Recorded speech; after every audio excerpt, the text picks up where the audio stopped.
warahmatullahi wabarakatuh. Alhamdulillahi rabbil alamin. Wal aqibatu lil muttaqin. Wala udwana illa 'alal zalimin. Ashhadu an la ilaha illallah wahdahu la syarika lah. Wa ashhadu anna Muhammadan abduhu wa rasuluh. Allahumma salli ala Muhammadin wa ala alihi wa sahbihi wa man tabi'ahum bi ihsanin ila yaumiddin. Amma ba'du fa ya ibadallah, usikum wa iyaya awalan bi taqwallah, faqad fazal muttaqun. Ya ayyuhalladzina amanu taqullaha haqqa tuqatih wa la tamutunna illa wa antum muslimun. Kaum muslimin dan muslimat jamaah subuh, insyaallah mari kita kembali berharap semoga Allah Subhanahu wa taala mencintai dan meridai kita. Selanjutnya mari kita berharap semoga Nabi sallallahu alaihi wasallam berkenan untuk memberikan syafaat kepada kita semua dengan salawat kita. Allahumma salli ala Muhammad.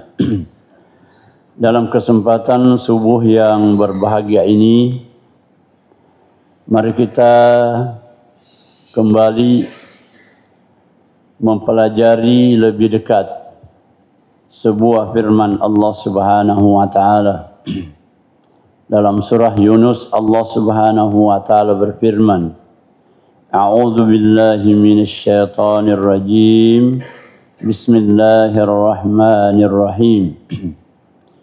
Ya ayyuhan nas, innama bagyukum ala anfusikum mata'ul hayatid dunya summa ilayna marji'ukum fanunabbi'ukum bima kuntum ta'malun. Allah Subhanahu wa taala kembali memberikan peringatan secara umum kepada manusia yang gambarannya adalah bahwa apa yang dilakukan oleh manusia itu adalah kembali untuk dirinya. Biasanya Allah Subhanahu wa taala mendahului man amila salihan falinafsi wa man asaa fa'alaiha. Selalu digandengkan siapa yang beramal saleh untuk dirinya, siapa yang melakukan kejahatan atau selain amal saleh maka itu pun akibatnya akan menimpa dirinya.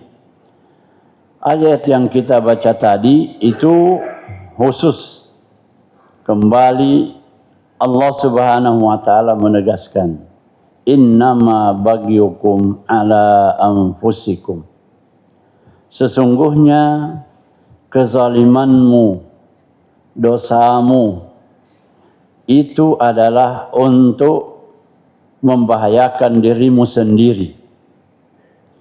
Makna dari ayat mulia ini adalah penekanan untuk menjadi orang yang bertakwa, berhati-hati, bahwa seseorang yang mengetahui bahwa itu adalah bahaya, lalu kemudian melakukannya, itu adalah keteledoran.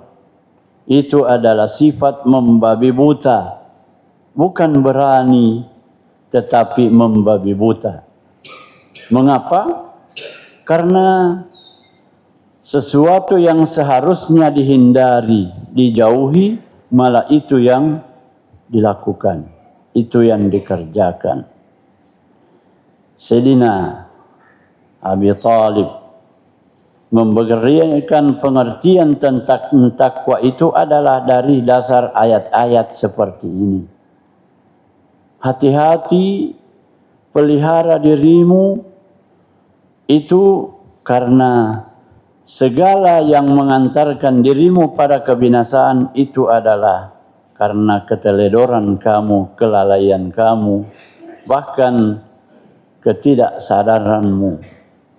Sama dengan ayat yang kita baca tadi, qu anfusakum wa ahlikum nara. Jaga dirimu, pelihara keluargamu dari sentuhan api neraka. Ketika seseorang sudah diberikan peringatan, lalu kemudian tetap terjerumus mendapatkan akibat daripada pekerjaannya, itulah kejahilan yang double. Jahlul murakkab namanya. Bahwa dia seharusnya sudah selamat karena sudah ada perhatian. Sudah ada tanda-tanda yang diberikan kepadanya, tetapi malah diserobot lalu kemudian dilakukan. Allah Subhanahu wa taala menyampaikan mengapa penyebab daripada sengsaranya manusia di hari kemudian nanti itu adalah karena kesalahan di dalam menjalankan kehidupannya di dunia. Allah menjelaskan penyimpangan dari agama itu karena pengaruh dunia. Innama baghiyukum ala anfusikum mata'ul hayatid dunya. Itu pengaruh dunia. Apa maksudnya adalah karena segala yang diperintahkan oleh Allah Subhanahu wa taala, agama Allah Subhanahu wa taala itu tidak dilaksanakan karena perhitungan dunia. Ketaatan kepada Allah Subhanahu wa taala dengan ibadah-ibadah fardiyah, ibadah-ibadah fardu, kewajiban-kewajiban kadang tidak terlaksana itu karena pengaruh kesenangan untuk mengikuti hawa nafsu dunia. Segala yang diperintahkan oleh Allah itu semua bergantung hanya karena dunia. Perintah untuk bersedekah karena keyakinan yang kurang, iman yang tidak mantap, maka hanya menjadi sebuah penyesalan nantinya. Narokona rapi niwattunna aga nahaye nasenging sumbangan mani samanna ia manilok dia saparang, seterusnya dan seterusnya. Itulah yang Allah Subhanahu wa taala ingatkan, mata'ul hayatid dunya. Kita perhatikan masing-masing keluarga kita misalnya. Kadang kita dengan tidak sadar menyetorkan infak pada celengan masjid yang seolah-olah itu adalah bagi kita sudah cukup dibandingkan dengan apa yang kita keluarkan untuk putra dan putri kita, mulai dari mengadakan HP yang harganya tidak mau juga kalau dibawa. Terus kemudian rutin untuk mengisi, memberikan jatah kepada putra dan putri itu tentang datanya, pulsanya, yang kadang tidak terpikirkan, kadang jauh lebih besar dibanding daripada perhatian kita terhadap urusan akhirat kita. Pernahkah ada di antara kita yang mendudukkan putra dan putrinya, nak, jangan sampai kami ini mengeluarkan rutin untuk kepentingan duniamu, tapi kami tidak pernah memperhatikan untuk akhiratmu. Ingat Allah berfirman, qu anfusakum wa ahlikum nara. Jaga dirimu, keluargamu dari sentuhan api neraka. Segala yang bisa menjadikan dunia lebih kita cintai dibanding daripada akhirat, itu adalah kesalahan. itu adalah kesesatan. Mengapa? Wal akhiratu khairu wa abqa. Kita kembali. Sayyidina Ali karramallahu wajhah mengingatkan kita, dan mudah-mudahan kita bisa menghafalnya untuk melakukannya. Takwa menurut beliau itu adalah yang pertama. Jadi at-taqwa menurut beliau adalah yang pertama adalah al-khawfu bil jalil. Sudah merasa takut, sudah merasa malu terhadap Allah Subhanahu wa taala, zat yang sangat agung, sangat mulia. Bicara hugina, tahu naro tania, istilah tahu masiri ini dipuangi. Kalau masih melakukan kesalahan, kelalaian, padahal begitu besarnya nikmat Allah Subhanahu wa taala yang ada padanya. Satu kisah seorang abid yang ahli ibadah yang kebetulan disaksikan oleh malaikat. Lalu kemudian di Lauhil Mahfuz ternyata dia orang ahli ibadah, tetapi catatan namanya ada pada catatan penghuni neraka. Malaikat merasa kasihan, lalu menyampaikan, kenapa engkau beribadah dengan tekun dan sungguh-sungguh seperti itu, padahal namamu tercantum sebagai penghuni neraka.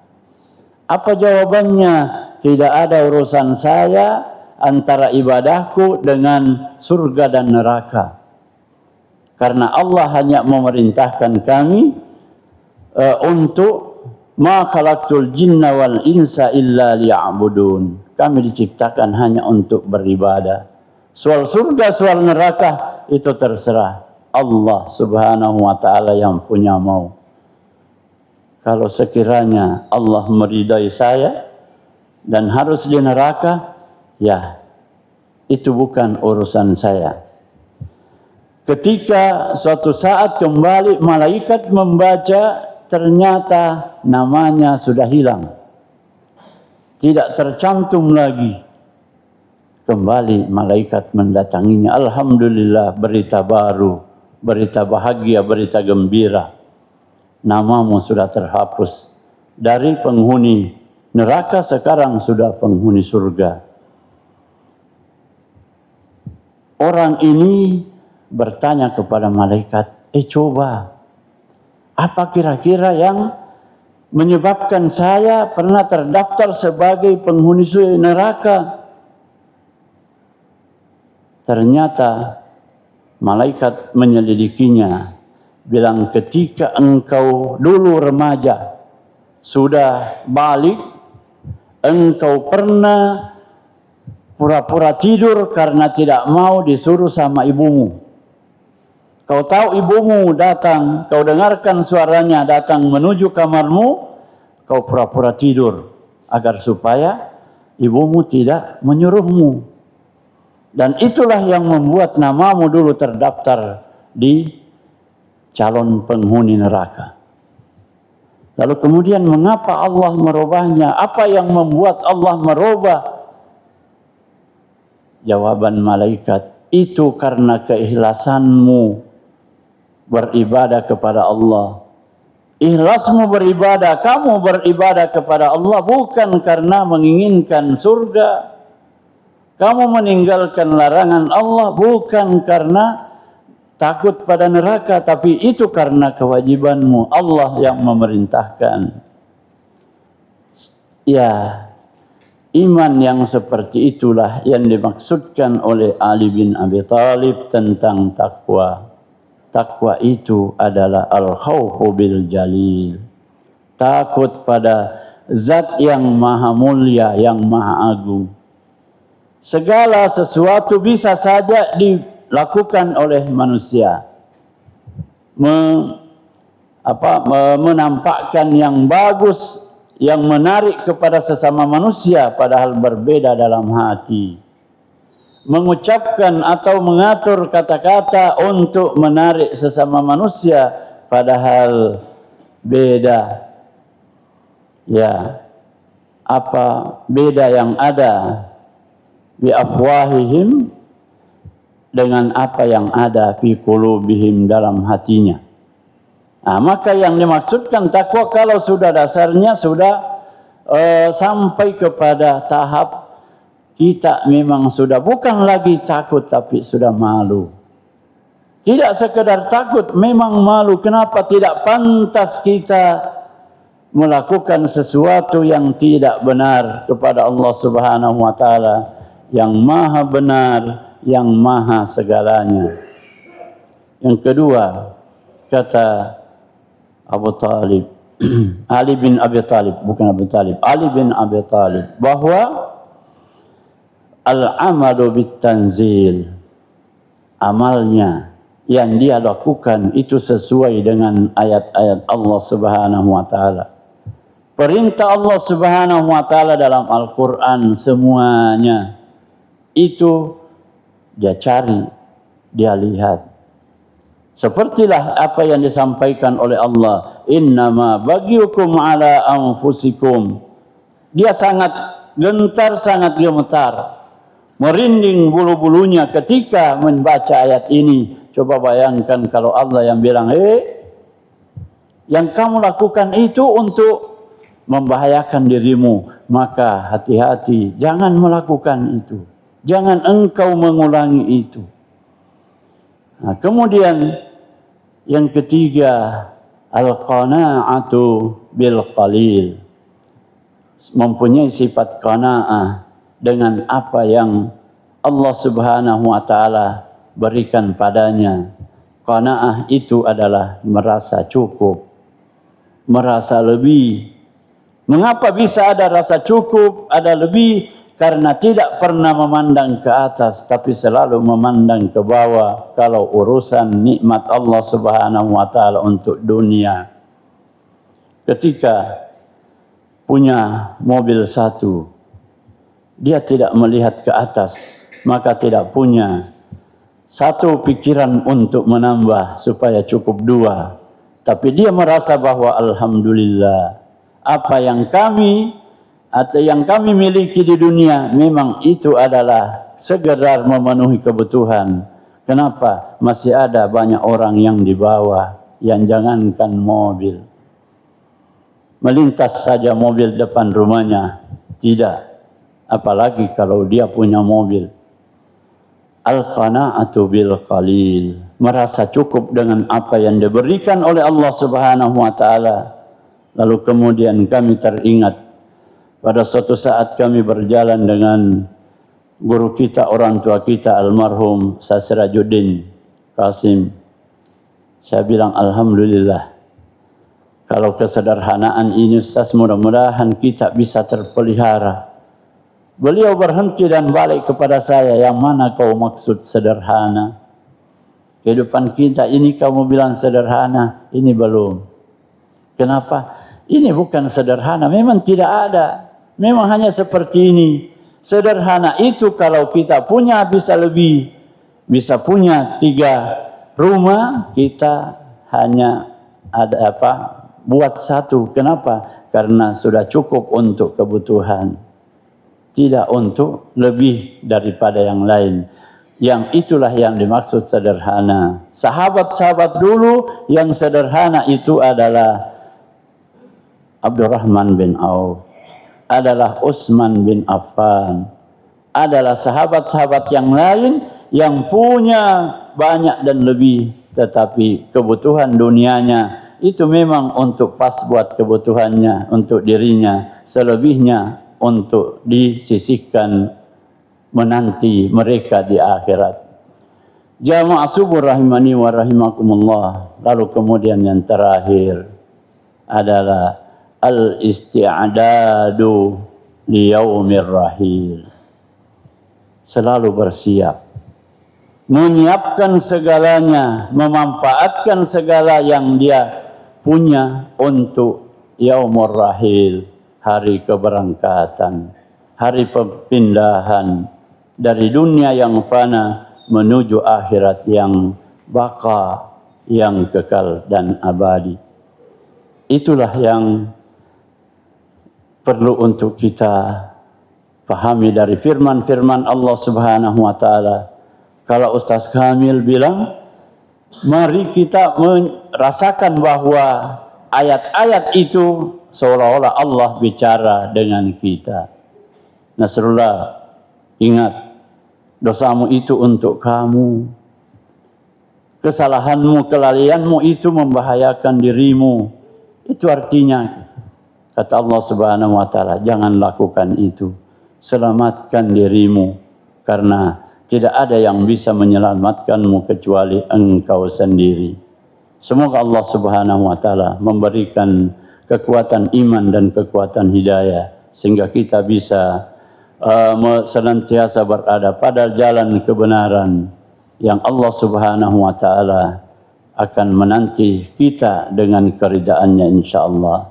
Dan terakhir, sebagai pengumuman dan penyampaian juga, tadi malam sekitar 2:30 atau jam 2 lewat, salah seorang di antara santri Pondok Pesantren Darul Istiqamah, santri awal yang masih kecil berada di pondok, itu meninggalkan atau dipanggil oleh Allah Subhanahu wa taala, yang mungkin kita kenal bahwa Saleh Taylor, Saleh penjahit. Beliau itu adalah santri yang masih kecil, tamat SD sudah ada di pondok dan bahkan lebih duluan dari kami. Hanya kebetulan kami masuk setelah SMA, dia itu masuk setelah tamat SD. Dipanggil oleh Allah Subhanahu wa taala dan alhamdulillah jenazahnya sekarang disemayamkan di Masjid Tua Al-Markaz Al-Islami. Semoga Allah Subhanahu wa taala memberikan kemaafan dan pengampunan atas segala dosanya, dan Allah Subhanahu wa taala menerima amal baiknya, karena hanya Allah yang mengetahui yang lebih banyak dibanding dari kita semua. Allahumma ighfir lahu warhamhu wa'afihi wa'fu anhu wa akrim nuzulahu wa wasi' madakhalahu. Hadanallahu wa iyyakum ajma'in. Wassalamualaikum warahmatullahi wabarakatuh.